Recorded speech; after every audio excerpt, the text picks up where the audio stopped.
Hello friends, welcome back once again. Friends, मैं Ram sir आप लोग के लिए हाजिर हूँ लेकर एक इम्पोर्टेंट सेशन।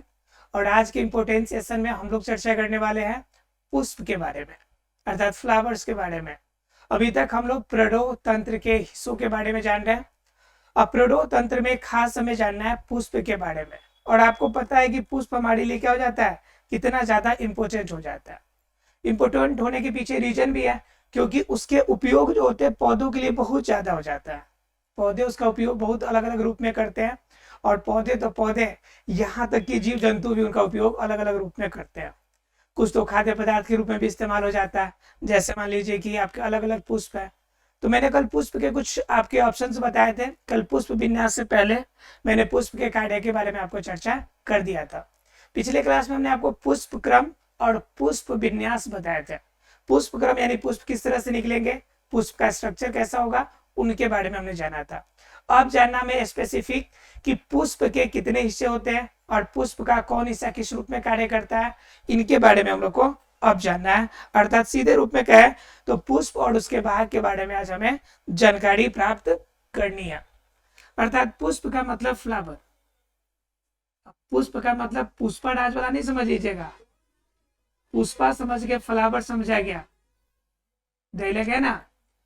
तो पुष्प का मतलब वो फ्लावर, पुष्पा और राज वाला पुष्पा नहीं समझिएगा। यहाँ पे पुष्प का मतलब फूल ही है। वहां पे कहता है कि पुष्पा का मतलब आपने फ्लावर समझा गया, है ना। तो वहां पे कह रहा है कि मैं फ्लावर नहीं हूं, लेकिन यहाँ पे जो पुष्प है वो श्योरली फ्लावर ही है। जैसे देखिए यहाँ पे दिख रहा है आपको। तो ये क्या हो गया कि आपका एक डाली है और डाली के हिस्से से आपका यहाँ पे निकले हुए कुछ पुष्प है। दिख रहे होंगे आपको, 3 पुष्प है, यहाँ पे 3 फूल है। तो ये आपके क्या हो गए, फूल हो गए। और इन्हीं पुष्प के बारे में आपको जानना। हालांकि इस पुष्प के अंदर वो सारे स्ट्रक्चर नहीं है जिन्हें स्ट्रक्चर को हमें जानकारी चाहिए, लेकिन फिर भी आप जानिए कि यह भी एक प्रकार का पुष्प है। ठीक है, चलिए बिना लेट किए हुए हम लोग जानते हैं कि पुष्प क्या होता है। तो पुष्प जनरली क्या होता है कि पुष्प पौधे का एक सबसे महत्वपूर्ण हिस्सा है। यानी कि पुष्प जो है वो क्या है, पौधे का सबसे महत्वपूर्ण हिस्सा है। यानी पौधे का महत्वपूर्ण हिस्सा है।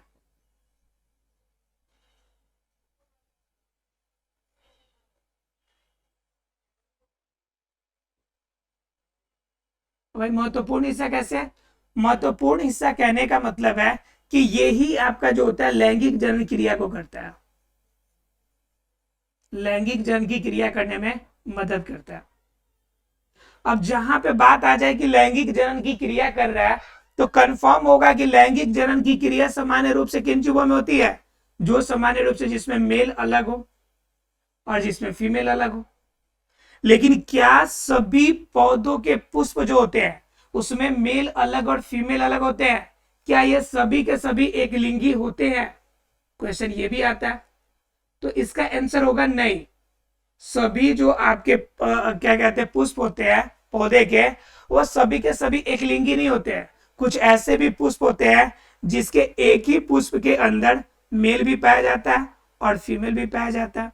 तो जब मेल और फीमेल एक ही साथ पाया जाएगा तो उसे उभयलिंगी कहेंगे। क्या कहेंगे उसे? उभयलिंगी। ठीक है, लेकिन अगर मेल अलग और फीमेल अलग हो तो इसे एक लिंगी कहेंगे या एक लिंग आश्रय कहेंगे। कभी कभी एग्जाम में देता है कि एक लिंग आश्रय, तो आप वहां नहीं समझिए, एक अलग चीज है। एक लिंगी को ही कहा जाएगा एक लिंग आश्रय। मतलब क्या, एक लिंग को आश्रय देने वाला, एक लिंगाश्रय। ठीक है, एक लिंगाश्रय। इसका मतलब क्या हुआ, जो एक लिंग को आश्रय दे। और ये क्या हो जाएगा, उभय लिंगाश्रय। मतलब जिसमें दोनों लिंग एक साथ उपस्थित हो तो उसे हम लोग क्या कहेंगे, उभय लिंगाश्रय। तो कंफर्म हो गया कि पौधे आपके लैंगिक जनन करेंगे, लेकिन लैंगिक जनन में कोई जरूरी नहीं कि मेल और फीमेल अलग ही हो। यहाँ पे एक साथ भी हो उभय लिंगाश्रय, तो इनके अंदर क्या होगी, जनन की क्रिया होगी और लैंगिक जनन की क्रिया होगी। अर्थात पुष्प 2 तरह के होते हैं, कुछ एक लिंगाश्रय जैसे सहतूत का पौधा हो गया, उसके बाद उभय लिंगाश्रय। तो उभय लिंगाश्रय में बाकी जितने पौधे लगभग आपको उभय लिंगाश्रय में आते हैं। ठीक है, तो ये उभयलिंगी आश्रय मतलब उभयलिंगी होंगे या फिर एक लिंगी होंगे। क्लियर है यहाँ तक? अब बात आती है कि अगर ये आपका, हमने तो लिंग जान लिया, अब बात आती है कि पुष्प के कितने हिस्से हैं, पुष्प के किस रूप में विकास करता है। तो पहले इसके लिए थोड़ा सा पुष्प बनाना पड़ेगा, यानी कि फोटो थोड़ा सा पुष्प का बनाना पड़ेगा, तो आपको समझ में थोड़ा सा ज्यादा बेहतर तरीके से आ सकता है। चलिए कोशिश करते हैं बनाने की। हालांकि जनरली कहा जाता है कि लड़कियां जो होती है वो फूल अच्छा बनाती है, ये मतलब कि मान्यता है, ऐसा कोई जरूरी नहीं, लेकिन क्योंकि वो लोग को थोड़ा सा कला पे थोड़ा ज्यादा रुझान होता है। ठीक है, कला पे रुझान होने के पीछे रीजन भी होता है, वो लोग किसी भी काम को थोड़ा सा टोलरेट के साथ करती है, सहन शक्ति थोड़ा ज्यादा होती है। हम लोग क्या होता है कि 2 मिनट में स्ट्रक्चर नहीं बना तो हम लोग घबरा के जैसे तैसे खींचना शुरू कर देते हैं, और उन लोग क्या करते हैं, थोड़ा सा वेट कर लेते हैं। तो इस वजह से थोड़ा सा क्या होता है, उन लोग को जो स्ट्रक्चर होता है वो थोड़ा ज्यादा बेहतर होता है। चलिए देखिए, ये बन गए आपके,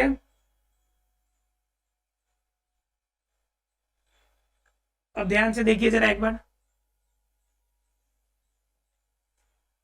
ये मान लीजिए कि पुष्प का हिस्सा है या पुष्प है, ठीक है। अब पुष्प के हिस्से में देखेंगे तो पुष्प के हिस्सा क्या होता है कि कभी कभी 2 बराबर हिस्सों में पूरी तरह बटने वाला होता है। जब 2 बराबर भागों में बटेगा तो उससे हम लोग आपको बताए थे कि जो पुष्प 2 बराबर हिस्सों में बटेगा उसे हम लोग कहेंगे द्विपार्श्व सममित। क्या कहेंगे उसे? द्विपार्श्व सममित, यानी कि 2 बराबर हिस्से, 2 पार्श्व यानी 2 हिस्से में बटने वाला। और जो 2 बराबर हिस्सों में ना बटे उससे हम लोग कहेंगे असममित, असममित। बात समझ में आ रही है? यानी पौधे के आपका स्ट्रक्चर भी 2 तरह के होंगे, एक जो होंगे 2 बराबर हिस्सों में बट जाए तो द्विपार्श्व सममित, और जब 2 बराबर हिस्सों में नहीं बटे तो वो क्या होगा, आपका असममित होगा। क्लियर है? अब बात आती है कि पुष्प के स्ट्रक्चर की बात है तो पुष्प डाली से लगा हुआ होगा, कंफर्म है। अब डाली से शाखा से लगने का मतलब है कि इसके अंदर वृंत हो सकता है, ठीक है। तो जब इनके अंदर इनसे जोड़ने वाला कोई डंठल हो, वृंत हो, जैसे ये देखिए, जैसे देखिए ये पुष्प है, पुष्प दिख रहा है आपको। अब पुष्प का ध्यान से जरा देखिए तो ये जोड़ने वाला क्या डंठल यहाँ पे अवेलेबल है,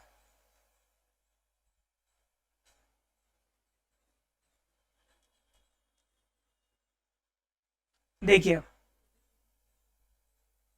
ये दिख रहा है आपको डंठल, यहाँ पे ये डंठल दिख रहा है आपको, तो ये डंठल है। अब डंठल होने का मतलब क्या समझते हैं आप लोग? जिसके बीच में वृंत हो, डंठल को हम क्या कहते हैं? वृंत कहते हैं। तो जिसमें आपका शाखा से लगा हुआ डंठल अर्थात कि वृंत अवेलेबल हो, ठीक है। तो जब डंठल या वृंत अवेलेबल होगा तो उससे हम लोग कहेंगे सावृंत। क्या कहेंगे उसे? सावृंत। क्या कहेंगे इस स्ट्रक्चर को? सावृंत। और जिसमें डंठल नहीं लगा हो, सिर्फ डायरेक्ट यहीं से पुष्प शुरू हो गया हो, तो उससे हम लोग क्या कहेंगे? उससे हम लोग कहेंगे आवृंत। ठीक है, अर्थात क्या? सावृंत क्या हो गया मैडम? वैसा पुष्प, वैसा पुष्प जिसमें क्या हो? जिसमें वृंत हो। वृंत का मतलब क्या? जिसमें डंठल हो, डंठल हो, तो वो क्या हो गया हमारा? जो ऐसा पुष्प जिसमें डंठल हो तो वो क्या होगा? सावृंत होगा, सावृंत होगा। और वैसा पुष्प जिसमें नहीं हो, वैसा पुष्प जिसमें डंठल नहीं हो, जिसमें डंठल नहीं हो, जिसमें डंठल नहीं हो, तो उसे क्या कहेंगे? आवृंत।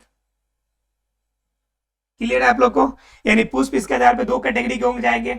एक तो मैंने बताया कि समिति के आधार पे जब कोई पुष्प 2 बराबर हिस्सों में बटे, 2 बराबर भागों में बटे, भागों में बटे, जब कोई पुष्प 2 बराबर हिस्सों में बट जाए तो उसे द्विपार्श्व सममित। और जब क्या हो जाए? 2 बराबर हिस्सों में न बटे, जो पुष्प, जो पुष्प 2 बराबर भागों में न बटे, ठीक है।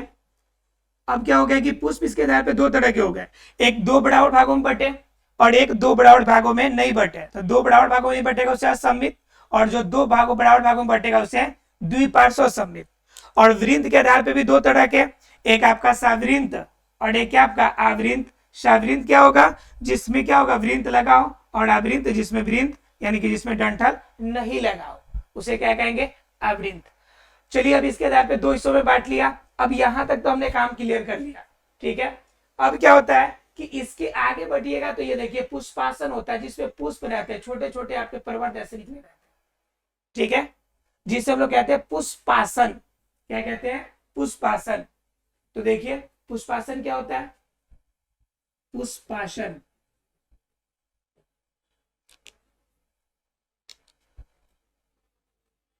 पुष्प का वह हिस्सा जिस पर आपका क्या, पुष्प का वह हिस्सा जिस पर पुष्पिका, जिस पर पुष्प अवस्थित हो। बात समझ में आ रही है, यानी कि जिस पे पुष्प अवस्थित होगा, जिस पे पुष्प विराजमान होगा, वो हमारा क्या कहलाएगा, पुष्पासन कहलाएगा। पुष्पासन से थोड़ा सा ऊपर बढ़िएगा तो क्या मिलेगा आपको, इसको सहारा देने वाला बाहरी दलपुंज मिलेगा।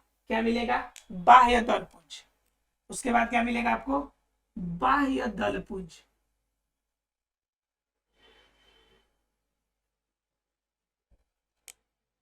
तो बाह्य दलपुंज क्या होता है, पुष्प के सबसे बाहरी जो हिस्सा होता है, सबसे बाहरी हिस्सा को क्या कहते हैं भाई, बाह्य दलपुंज कहेंगे। बाह्य मतलब सीधा बाहरी, और दल मतलब उसका समूह। एक साथ जब ज्यादा बाहरी हिस्सा बनेगा तो बाह्य दलपुंज बनाएगा, और पुष्प का वो सबसे बाहरी होगा। उसके बाद आप लोग देखते होंगे उनकी कलरफुल पत्तियां, ये कलरफुल इनके होते हैं हिस्से, आपका ये कलरफुल जो हिस्से होते हैं उसे हम लोग कहते हैं दलपुंज। उसे क्या कहते हैं हम लोग, दलपुंज। यानी पुष्प के रंगीन फलकों वाले पार्ट, पुष्प के रंगीन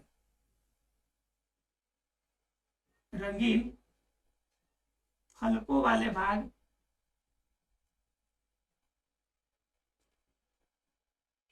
को क्या कहते हैं, दलपुंज कहते हैं, को दलपुंज। ठीक है, अब ये हो गया आपका क्या, पुष्पासन हो गया, उसका बाह्य दलपुंज हो गया, दलपुंज हो गया। अब दलपुंज होने के बाद आपका क्या होता है कि दो हिस्सा और बन जाता है इसका। क्या बन जाता है, एक बन जाता है आपका मेल वाला पार्ट और एक फीमेल वाला पार्ट। ठीक है, तो एक हो जाता है आपका पुमंग, एक क्या हो जाता है आपका पुमंग, अर्थात क्या, पुष्प का नर भाग, पुष्प का नर भाग क्या कहलाता है, पुमंग कहलाता है, पुमंग कहलाता है। ठीक है, जो पुष्प का नर भाग होगा वो पुमंग कहलाएगा। और दूसरा क्या होता है आपका, जयांग। तो जयांग कौन होगा, जब ये पुष्प का नर हिस्सा हो गया तो जयांग आपका क्या हो जाएगा, पुष्प का मदा भाग। पुष्प का कौन सा भाग, पुष्प का मदा भाग। पुष्प का मदा भाग हमारा क्या होगा, मदा भाग जयांग कहलाता है। क्या कहलाता है, जयांग कहलाता है।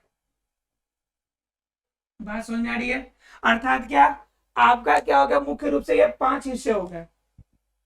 कितने हिस्से हो गए, 5 हिस्से। पुष्पासन हो गया जिसपे पुष्प रहेगा, बाह्य दलपुंज उनको सहारा देगा। उसके बाद दलपुंज जो कलरफुल रंगीन उनके फलक होंगे, ठीक है, वो रंगीन फलक हमारा क्या होगा, दलपुंज होगा। और पुमंग क्या होगा, पुष्प का नर भाग होगा। और जयांग क्या होगा आपका, पुष्प का आपका मदा भाग जो होगा वह जयांग कहलाएगा। क्लियर है यहाँ पे। अब क्या होता है कि पुमंग के अंदर भी आपके हिस्से होते हैं। पुमंग जो होगा, जो इसका नर भाग निकलेगा, देखिए यहां से, यहाँ पे मैं नामकरण कर देता हूं, यहाँ पे मैं नामकरण कर देता हूं, थोड़ा सा आसानी हो जाएगा समझना आप लोग के लिए। देखिए, एक हो गया आपका पुष्पासन, पुष्पासन, राइट। दूसरा हिस्सा ये हो गया आपका बाह्य दलपुंज, ग्रीन कलर का होता है, देखे होंगे आप लोग, बाह्य दल पुंज, ये आपका कलरफुल हिस्सा है, इसे हम लोग कहेंगे दल पुंज। इसके बाद ये आपका इसका मदर नर वाला भाग है, इसे कहेंगे पुमंग।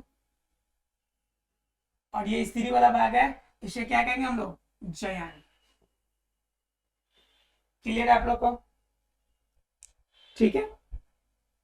और ये नीचे वाला छोड़ दिया गया है पुष्प वृंत, ये वृंत वाला हिस्सा है, तो इसको कहेंगे हम लोग क्या, पुष्प वृंत। पुष्प वृंत। और इनके आधार पे दो हिस्से, सावृंत और अवृंत, मैंने बता दिया आप लोग को।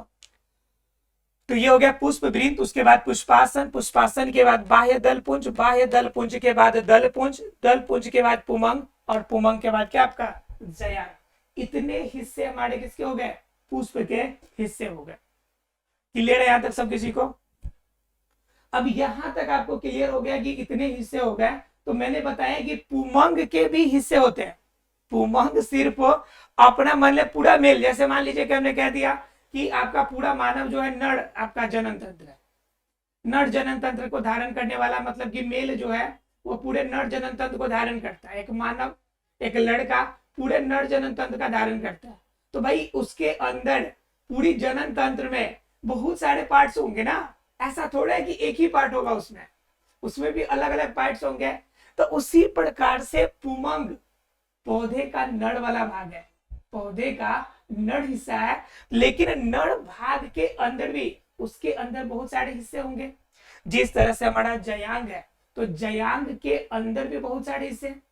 जयांग आपका स्त्री का पार्ट है, तो स्त्री के जयांग वाले पार्ट में भी अलग अलग हिस्से हैं। ठीक है, तो वो भी इससे आपका दोनों का अंदर के कौन से हिस्से होते हैं वो देख लेते हैं थोड़ा सा हम लोग।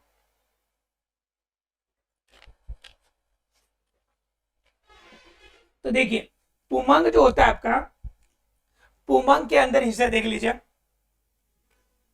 नीचे लिख देते हैं पुमंग के भाग। यानी पुमंग में कितने भाग होंगे, तो पुमंग के भाग को अगर हम लोग देखेंगे तो पुमंग के भाग आपका मुख्य रूप से कितने तरह के हो जाएंगे। पुमंग के मेन भाग हो जाएगा दो, एक तो हो जाएगा पुतंतु, ठीक है, और दूसरा क्या हो जाएगा, पराग कोश। क्या हो जाएगा, पराग कोश। और इसी पराग कोश के ऊपर हमारा क्या पाया जाएगा, पराग कण। पराग कण, बात समझ में आ रही है आप लोग को? बोलिए। यानी पुमंग के भाग में देखेंगे तो पुतंतु, पुतंतु, अब यहाँ पे देखिए पुतंतु कौन, यहाँ पे पुमंग है। तो पुमंग के हिस्से में देखिए ये लंबा से डंठल आपको दिख रहा है, ठीक है, मैं लिख देता हूं आपको।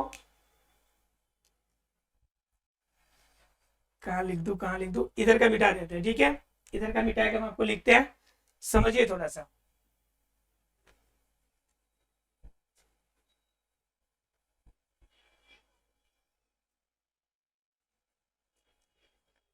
तो इसमें क्या है आपका पुतंतु, पुतंतु कौन सा भाग होगा हमारा, तो पुतंतु कहता है कि जो भाग पराग कोश से सटे हो ऊपर,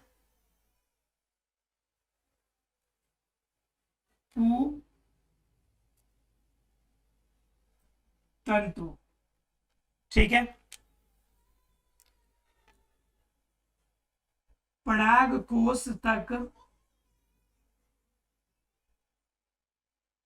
सम्मिलित, सम्मिलित एक लंबा सा हिस्सा, लंबा सा हिस्सा किस नाम से जाना जाता है भाई, लंबा सा हिस्सा पुतंतु के नाम से जाना जाता है, पुतंतु के नाम से जाना जाता है।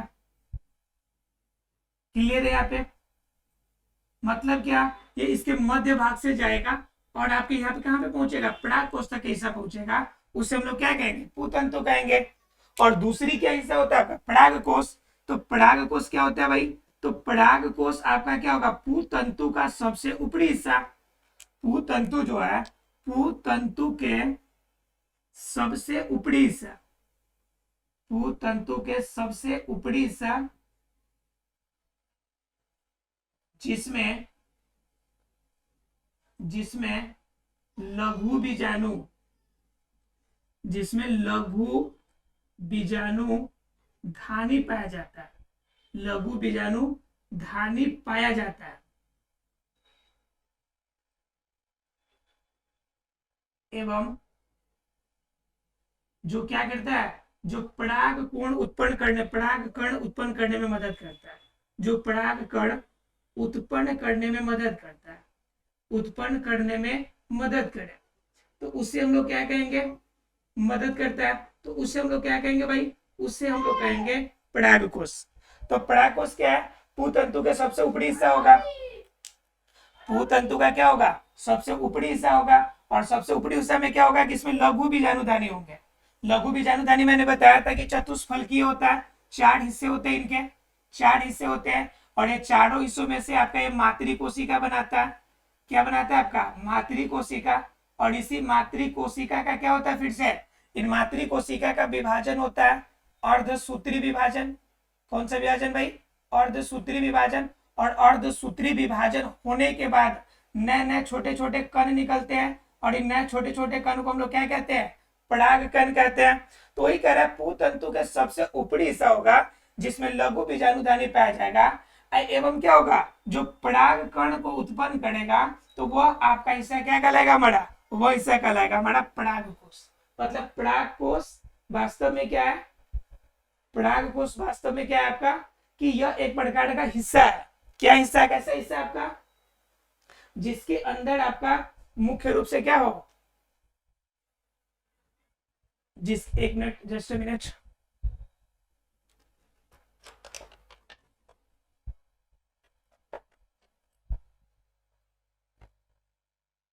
ठीक है। परागकोश का ऐसा हिस्सा है जिसमें क्या हो, आपका मुख्य रूप से आपको देखने को मिले, क्या देखने को मिले, वो देखने को मिलेगा, स्पेशली खास तौर से आपको परागकोश के क्या हिस्सा दिखेगा इसमें, जिसमें आपका परागकण पाया जाएगा, ठीक है।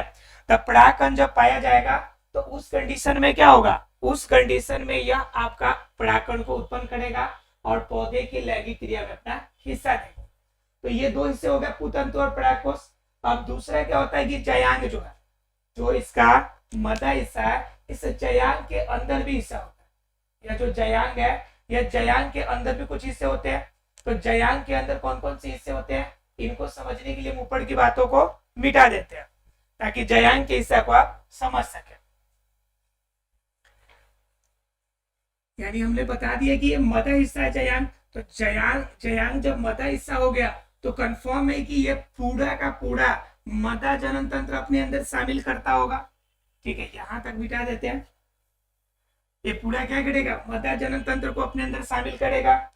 तो जयांग के अंदर कितने हिस्से हो जाएंगे, ये जयांग है, और जयांग के हिस्सों की बात करें तो जयांग में पहला हिस्सा क्या मिलेगा, जयांग में पहला हिस्सा मिलेगा सबसे ऊपरी वाला, जिसे हम लोग क्या कहते हैं, वर्तिकाग्र, ठीक है। उसके नीचे वहां तक पहुंचने वाला जो रास्ता होगा वो कौन होगा, वर्तिका, यह जो एक नली के समान संरचना होगी। उसके नीचे क्या होगा हमारा, अंडाशय होगा, जहां पे निषेचन की क्रिया होगी, जहां से अंडाणु रिलीज होते हैं। उसके अंदर क्या होगा, उसके अंदर आपके बीजांड का स्ट्रक्चर आपको मिलेगा। तो क्या होंगे, वर्तिकाग्र होंगे, वर्तिका होंगे, अंडाशय होंगे, बीजांड होंगे। ये चारों के चारों स्ट्रक्चर कहाँ मिलेंगे हमें, जयांग के अंदर हमें मिलने वाले हैं। तो वर्तिकाग्र क्या होगा, वर्तिकाग्र क्या होगा, आप जरा यहाँ पे ध्यान दीजिए। पुमंग के अंदर हमने 2 हिस्से बताए आपको, पुमंग के अंदर 2 हिस्से, एक आपका पूतंतु और दूसरा कौन था आपका, परागकोश। पूतंतु और परागकोश। उसी तरह से जयांग के अंदर हमने बताया आपको 4 हिस्से, तो ये जयांग के 4 हिस्से आपको दिमाग में रखना है। आपको 4 हिस्से में कौन कौन है आपका, वर्तिकाग्र है, वर्तिकाग्र, वर्तिका, वर्तिकाग्र, वर्तिका, और कौन है आपका, अंडाशय, और इसी के अंदर आपका बीजांड मिलेगा, ठीक है, बीजांड। ये हिस्से आपके कहाँ पाए जाते हैं, ये हिस्से सभी पाए जाते हैं आपको जयांग के अंदर। और वर्तिकाग्र क्या है, तो यह आपका जयांग का सबसे ऊपरी हिस्सा है, जयांग का सबसे ऊपरी हिस्सा, सबसे ऊपरी, सबसे ऊपरी हिस्सा है, जो क्या करता है, जो पराग कण को ग्रहण करता है, जो पराग कण को ग्रहण करता है,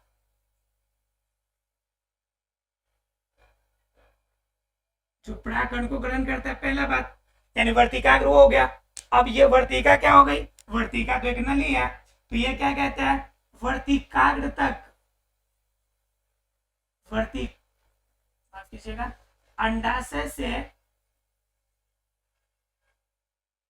वर्तिकाग्र को जोड़ने वाली नली, अंडाशय से वर्तिकाग्र को जोड़ने वाली नली, को हम क्या कहेंगे, वर्तिका कहते हैं, नली को वर्तिका कहते हैं।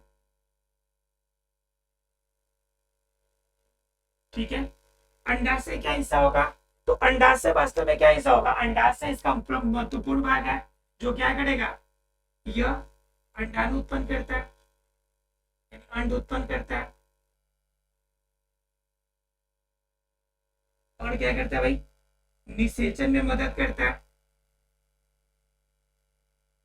निषेचन में मदद करता है, और क्या करता है, और इसी से लास्ट में क्या बन जाता है, फल का निर्माण, और लास्ट में फल का निर्माण करता है। ठीक है, और बीजांड जो हिस्सा है आखिरी, ये क्या करेगा, इससे बीजांड से क्या बनेगा, बीजांड से बीज बनता है, और बीज बनता है जो क्या करेगा, यह नए जनरेशन को, अर्थात कि न्यू पीढ़ी को लाने में मदद, न्यू पीढ़ी को आने में मदद करेगा। बोलिए, क्लियर है आप लोग को, अर्थात क्या, जयांग के आपके 4 हिस्से हो जाएंगे, कौन कौन, वर्तिकाग्र, वर्तिका, अंडाशय और बीजांड। वर्तिकाग्र क्या होगा, जयांग का सबसे ऊपरी हिस्सा होगा, जो परागकण को ग्रहण करेगा। अगर ध्यान से देखिए, ये आपका अंडाशय का हिस्सा है, सॉरी आपका वर्तिकाग्र का ये सबसे ऊपर वाला हिस्सा है, जहां पे आपका परागकण आके गिरने वाला है, तो ये एक्सेप्ट करेगा, तो ये हिस्सा सबसे ऊपर वाला क्या कहलाएगा, वर्तिकाग्र कहलाएगा। उसके बाद क्या होता है, वर्तिका, वर्तिका ध्यान से देखिए, नीचे अंदर में ये अंडाशय का हिस्सा है, अब अंडाशय से आपका क्या होगा, वर्तिकाग्र तक के जोड़ने का जो आपका रास्ता है, इसी को हम वर्तिका कहेंगे। उसके बाद आ जाता है अंडाशय, यहीं से अंड निकलेगा, निषेचन की क्रिया यहीं पे होगी, और इसी से फल बनेगा। और बीजांड क्या होता है, इसी के अंदर छोटा सा स्ट्रक्चर होता है, जिनसे लास्ट में चल के क्या तैयार होगा, बीज तैयार होगा। बात समझ आ रही है, तो ये हमने क्या देखे अभी तक, पुष्प के हिस्से और पुष्प के भागों के बारे में हमने चर्चा की। ठीक है, अब क्या होता है कि आपका इसमें आपको जानना है एक और चीज है कि आपका, अब जानना है आपको पुष्प दल के विन्यास, यानी कि पुष्प दल कैसे कैसे हो सकते हैं। ठीक है, यानी पुष्प दल आपके वास्तव में जो आपका दल पुंज है वो कितने तरह के हो सकते हैं। ठीक है, तो इनके लिए भी कुछ प्रकार है, आपके 4-5 प्रकार इनके भी होते हैं, उनके बारे में भी थोड़ा सा हम लोग चर्चा कर लेते हैं। ठीक है, एक होता है कोण स्पर्शी, चलिए बीच में मिटा देते हैं।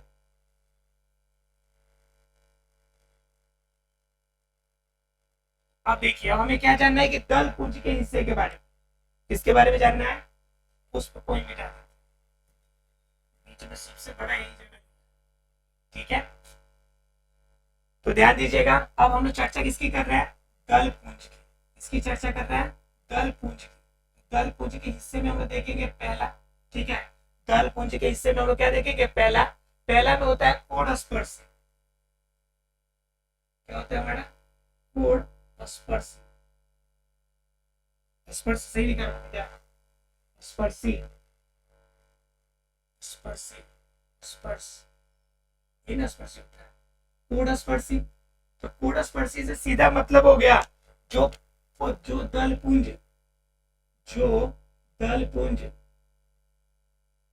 अन्य हिस्सों के साथ, यानी कि अन्य हिस्सों के साथ टच करे, अन्य हिस्सों को स्पर्श करे।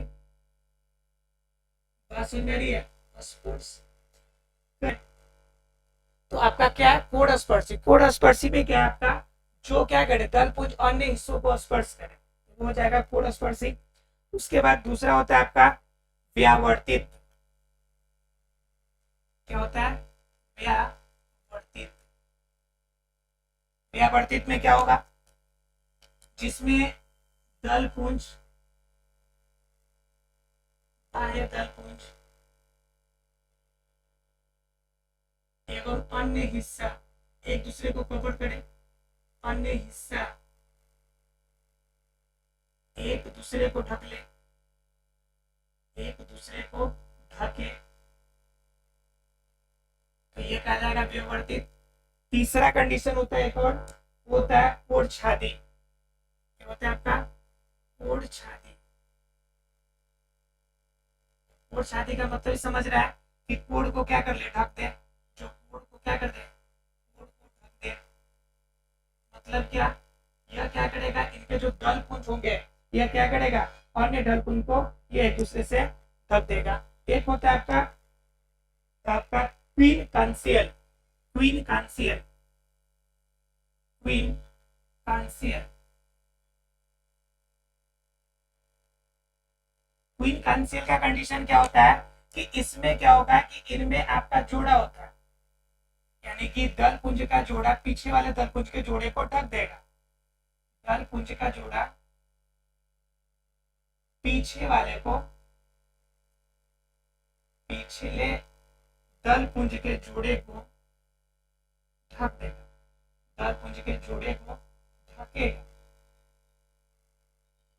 बात समझ आ रही है। अब देखिए इसके अंदर आपको चार हमने बताया आपको, एक तो कोड़ स्पर्शी होता है, एक दूसरा आपका व्यावर्तित होता है, तीसरा आपका ओढ़छादी होता है, और चौथा जो है आपका क्वीन कांसियल होता है, जिसमें क्या होता है, दल पुंज के जोड़े पिछले दल पुंज को क्या कर लेंगे, ढक देंगे। तो इस तरह से आपके दल पुंज के भी मैंने 4 प्रकार बता दिए। आशा फ्रेंड्स कि हमने इसमें बहुत सारी बातें होंगी जो लगभग सब कुछ जान लिए, ठीक है। अगर कुछ इससे फिर भी अगर रह गया होगा, ठीक है, तो उससे हम लोग क्या कर लेंगे, अगले क्लास में जानेंगे। हालांकि मैंने पुष्प के लगभग सभी पार्टों को बता दिया है, लेकिन इसमें जो बीजांड विन्यास है इनके बारे में चर्चा नहीं की। हमने पुष्प का चर्चा किया, बीजांड के बारे में हमने बता दिया किसका हिस्सा है, लेकिन बीजांड विन्यास के बारे में और बीज के बारे में क्लास हम लोग अगले क्लास में जानेंगे, जिसमें बीज का स्ट्रक्चर कैसे होता है।